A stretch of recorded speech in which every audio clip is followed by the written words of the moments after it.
Exploradores, del átomo al cosmos.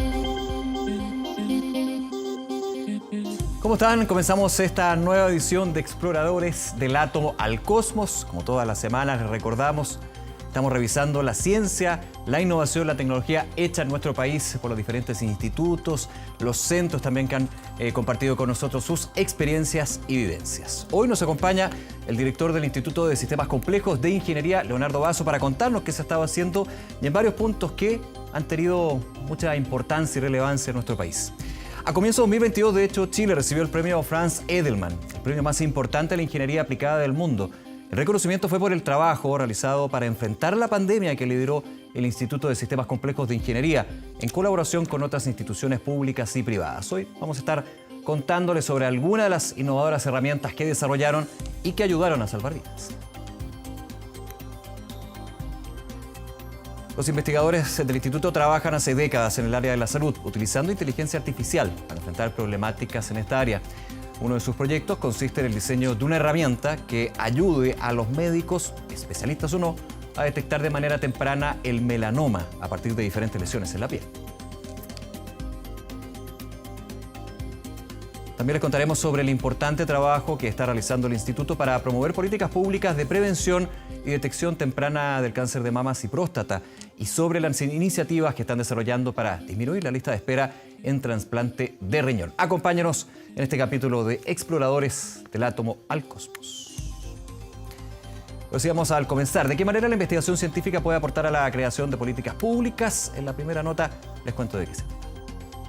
Desde 2020, el Instituto de Sistemas Complejos de Ingeniería, ISI, los Ministerios de Ciencia y Salud, la empresa Entel y la Facultad de Medicina de la Universidad de Chile trabajaron conjuntamente en el diseño de estrategias para enfrentar la pandemia en terreno. Uno de sus proyectos se enfocó en la búsqueda de casos asintomáticos. Lo que necesitábamos eran dos fuentes de información. Primero, la fuente de información de dónde están los casos conocidos sintomáticos. Esa información que, por cierto, el gobierno tenía. Pero además necesitábamos saber de qué manera se movía la gente. Ahora, ISI, junto con Entel, desde marzo del 2020 llevamos adelante una iniciativa que fue muy potente, que fue entender la movilidad de la población mediante la transformación de datos anonimizados de celulares a información de movilidad.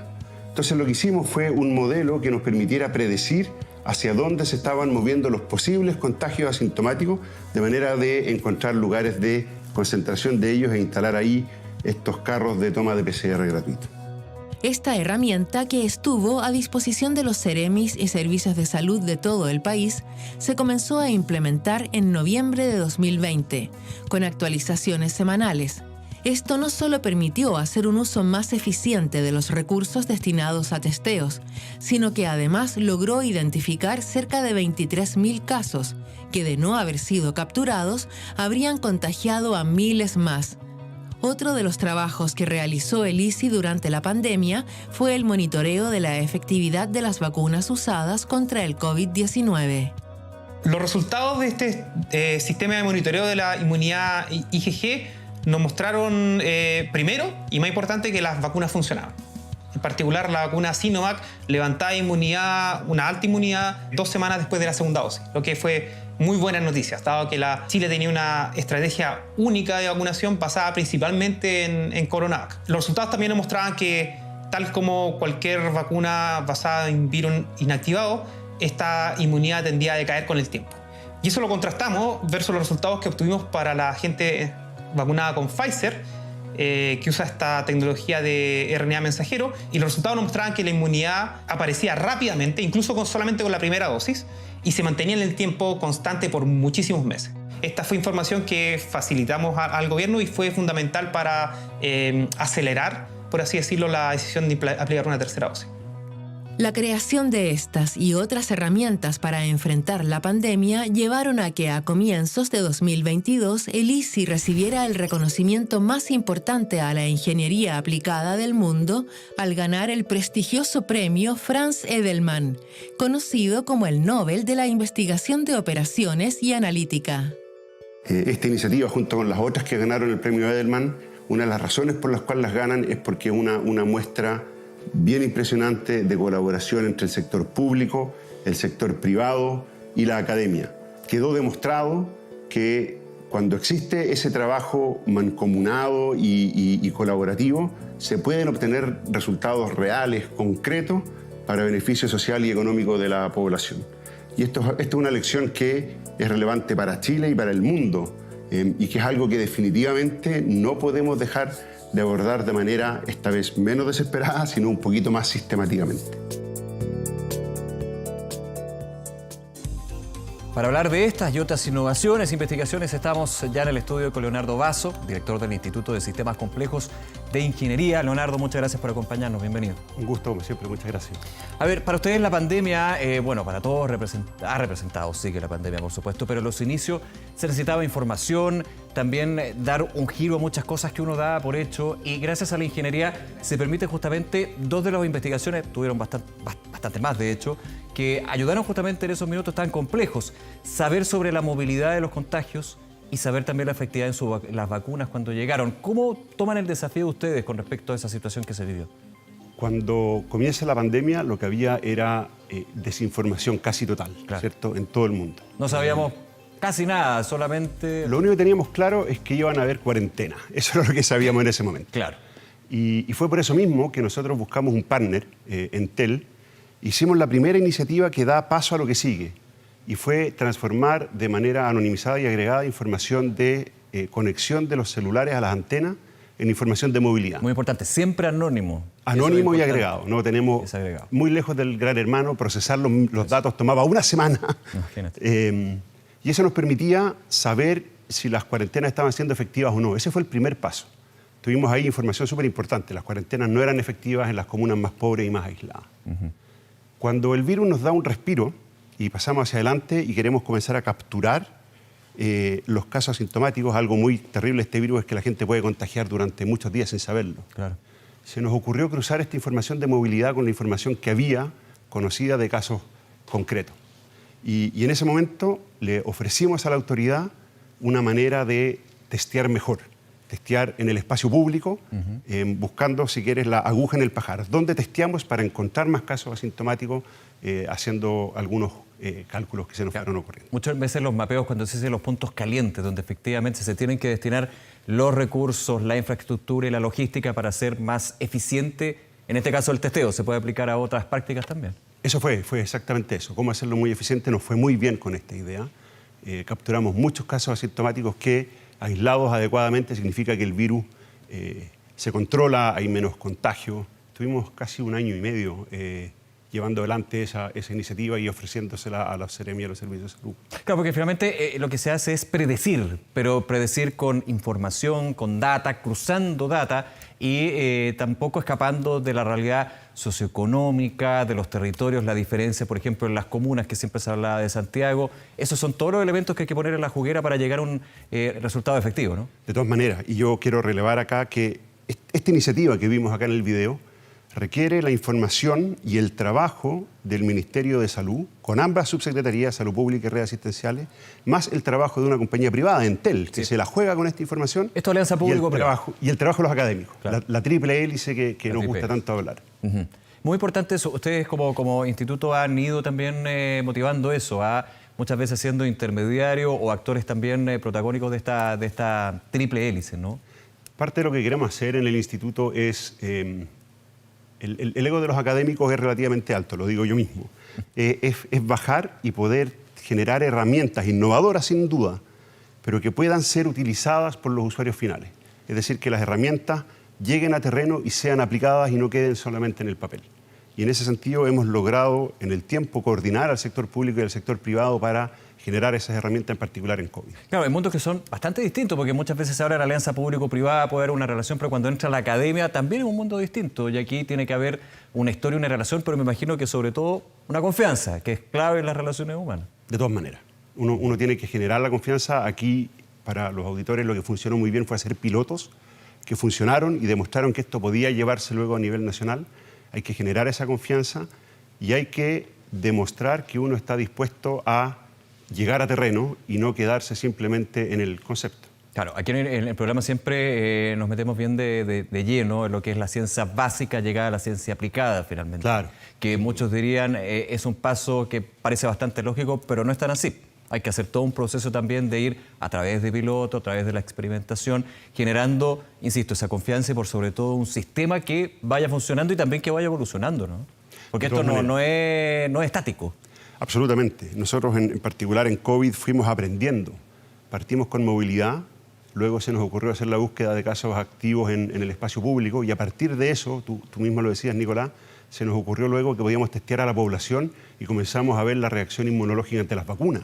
Y logramos generar información muy relevante respecto de que la vacuna funciona, pero de la necesidad de una tercera dosis temporal. Porque recordemos, Leonardo, también, ahora se nos hace muy lejano, no es tanto, pero cuando llegan las primeras vacunas, cuando se generan y producen las vacunas, la gran pregunta era, ¿van a funcionar? ¿Cuánto van a funcionar? ¿Cuánto es la ventana que va a dar de inmunidad? Esas eran dudas que, claro, ahora ya están bastante más despejadas, pero justamente por el trabajo de la ciencia y en este caso de la ingeniería. Exactamente. Chile tuvo esta enorme ventaja de ser pionero y tener acceso a muchas vacunas de virus inactivados. Pero eso generaba grandes preguntas. Solo teníamos los estudios hasta fase 3. ¿Cuán bien va a funcionar? ¿Cuán rápido?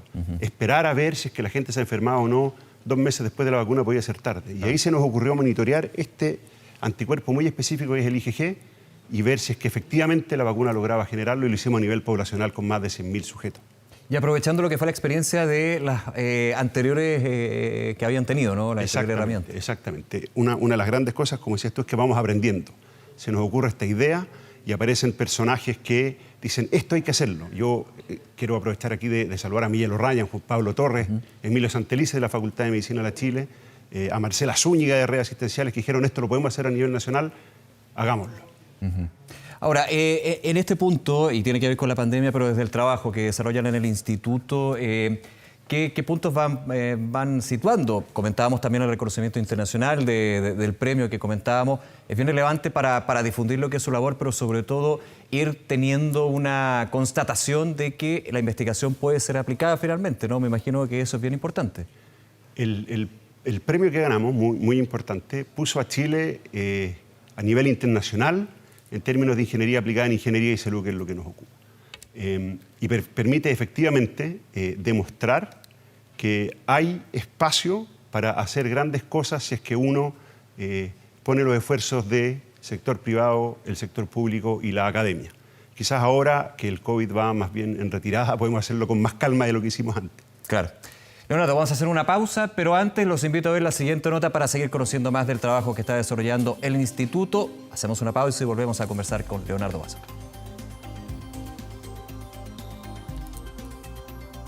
Desde sus inicios, la medicina ha tenido una mirada reactiva. Sin embargo, en las últimas décadas se viene generando un cambio de paradigma. Este foco varía hacia lo que es la mantención de la salud de las personas. Para poder lograr eso, se requiere de ciertos cambios, ya sea a nivel de cómo se enfrenta justamente el problema. De partida ya no es un problema que solamente le corresponde a un área, digamos, de la ciencia, como puede ser la medicina, sino que también involucra a otras áreas, como aparece acá la ingeniería. Lo segundo importante es que mientras más datos nosotros tengamos de estas personas, mejor aún va a poder ser la proyección que podamos hacer hacia el futuro. Hablemos de prevención, hablemos de cómo los hacemos participar mucho más en la mantención de su salud, hablemos de una medicina que va a ser mucho más personalizada y por sobre todo una medicina que va a ser preventiva.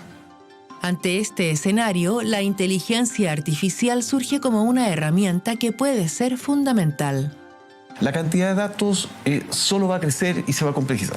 Utilizando herramientas manuales ya es imposible que un médico pueda hacer algún trabajo o alguna pesquisa para analizar alguna enfermedad o alguna situación futura que pueda tener este paciente. Por lo tanto, se requieren de nuevas herramientas para el procesamiento masivo de estos datos.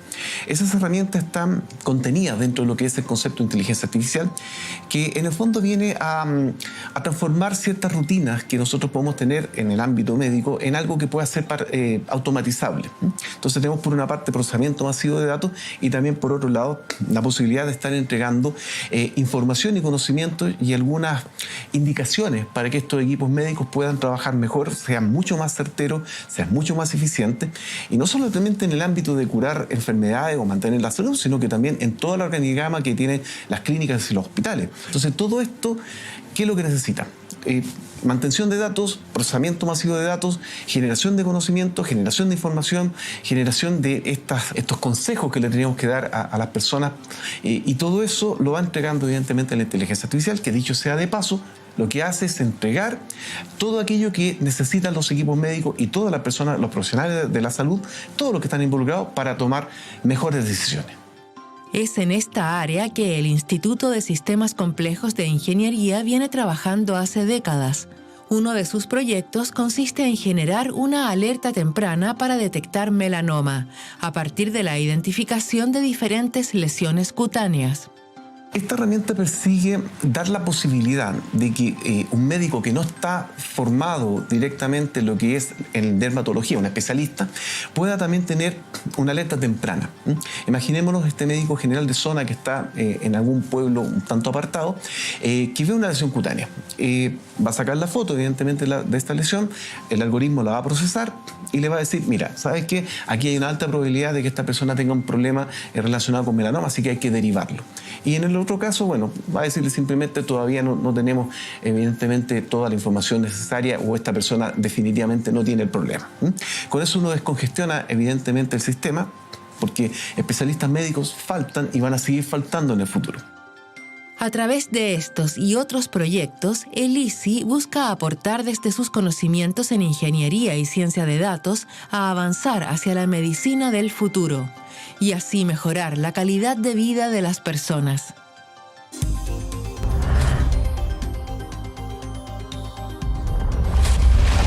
Exploradores del átomo al cosmos.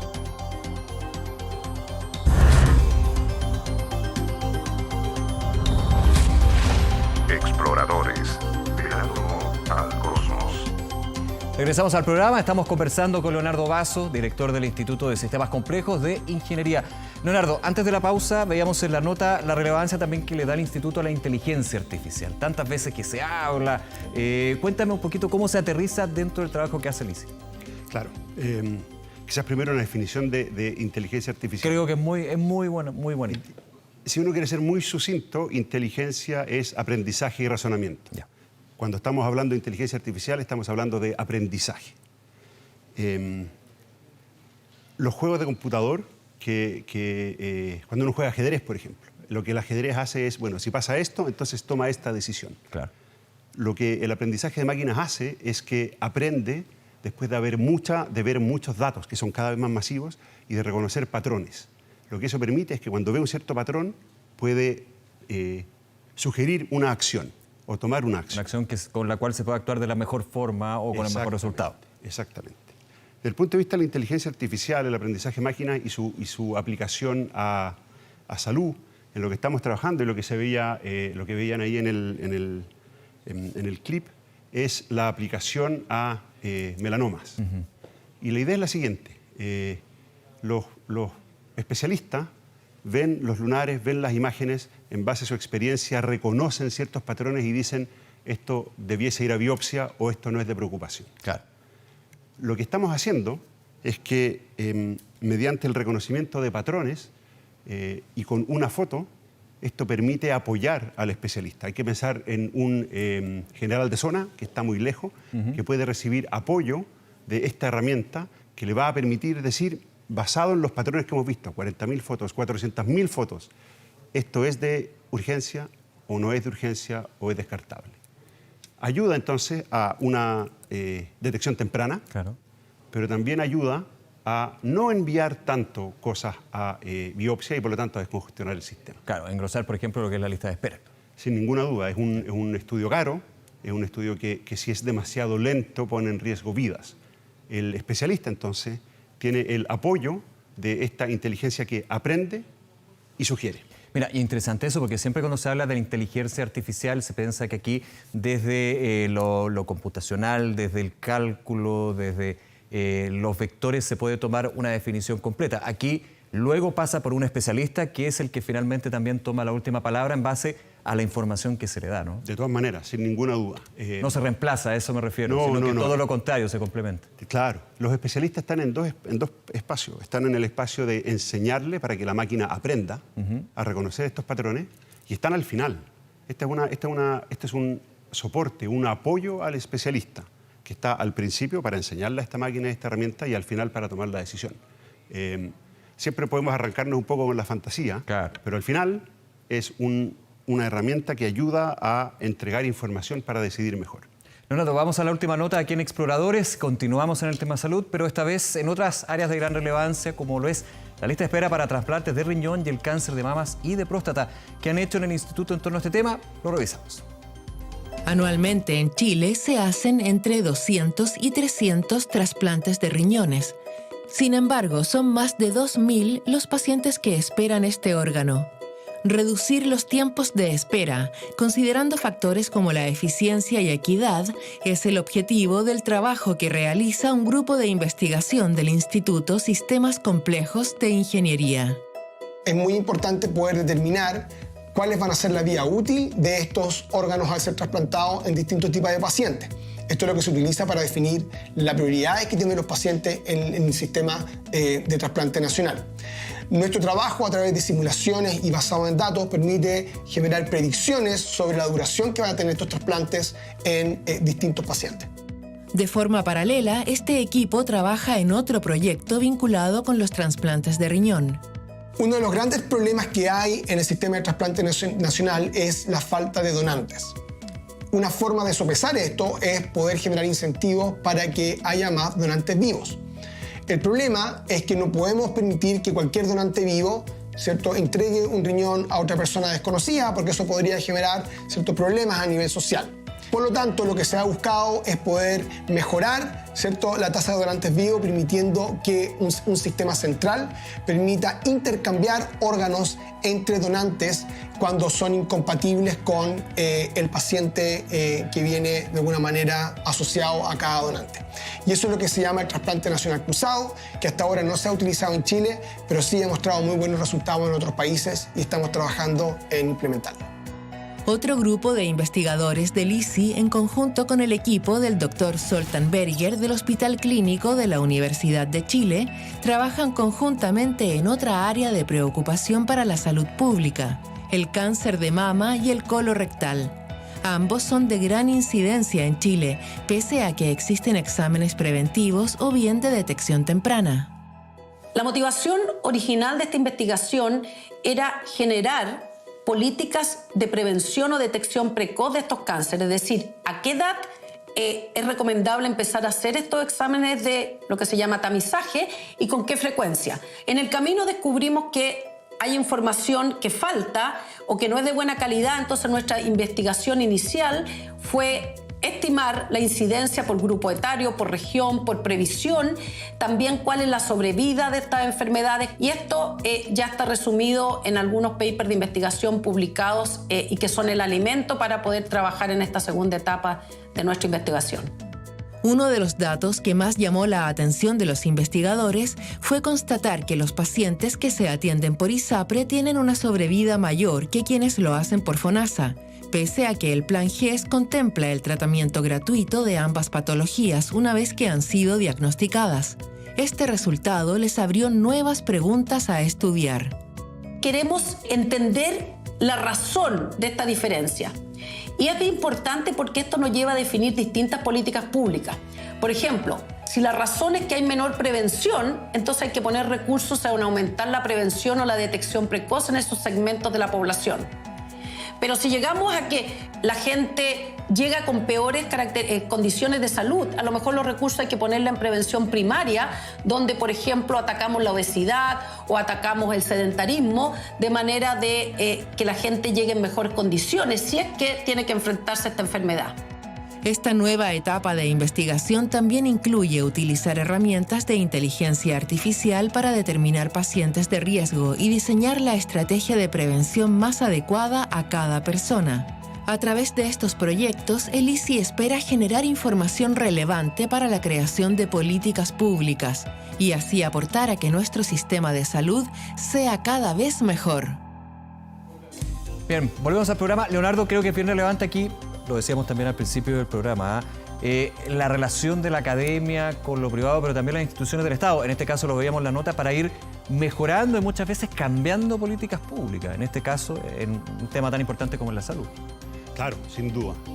Para eso hay que llegar a conclusión, evidencia, perdona que te interrumpa. De todas maneras, y una de las cosas que mostraba Susana ahí era cuando uno se pone a hacer preguntas, colabora con el sector privado, o el hospital, o el MinSal. Ya. Al hacer esas preguntas descubre cosas. Descubrimos, por ejemplo, esta diferencia en sobrevida que no debiese estar explicada por falta de tratamiento. Diferencia de sobrevida en ISAPRE versus FONASA. Claro, que no es por un tema económico propiamente tal. Digamos. Dado GES no debiese ser. Claro. Y entonces surgen las preguntas de en qué estamos fallando. Y después uno se encuentra con cosas que pueden parecer medio básicas. Quiero hacerme esta pregunta, pero ¿dónde están los datos para contestarla? Cuando el sector salud, que es un sector muy complejo, se decide a colaborar con la academia para buscar construir esas herramientas, entonces es cuando tenemos resultados, como mostraba lo de trasplantes. Que eso no es fácil porque finalmente tiene que haber un reconocimiento de quien acude a que obviamente hay un problema, pero el problema puede venir desde la misma estructura de un sistema, por ejemplo. Sin y no es duda. cambiarlo de la noche a la mañana, y hay una mirada también que hay que ir dando vueltas, no sé. Claro. El nombre que tiene este instituto, que es bastante enredado, sistemas complejos, tratamos exactamente eso. Tratamos de traer ingeniería, tratamos de traer el conocimiento experto, que en este caso es de salud, tanto de gente que trabaja en administración como de los especialistas médicos.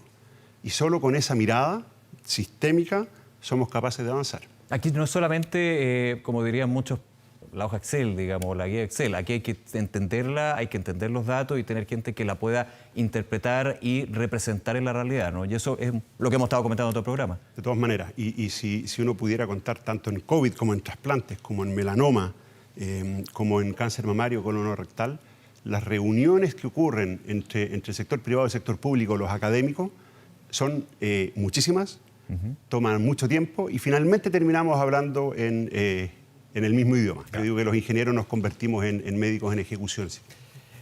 Leonardo, muchas gracias por acompañarnos, contarnos el trabajo que está haciendo el instituto. Que te vaya muy bien. Muchas gracias por invitarme. Y a ustedes, como siempre, gracias por acompañarnos aquí en Exploradores. Recordarles que los capítulos del programa de toda nuestra temporada las pueden revisar en 24horas.cl. Que les vaya muy bien. Chao, nos vemos.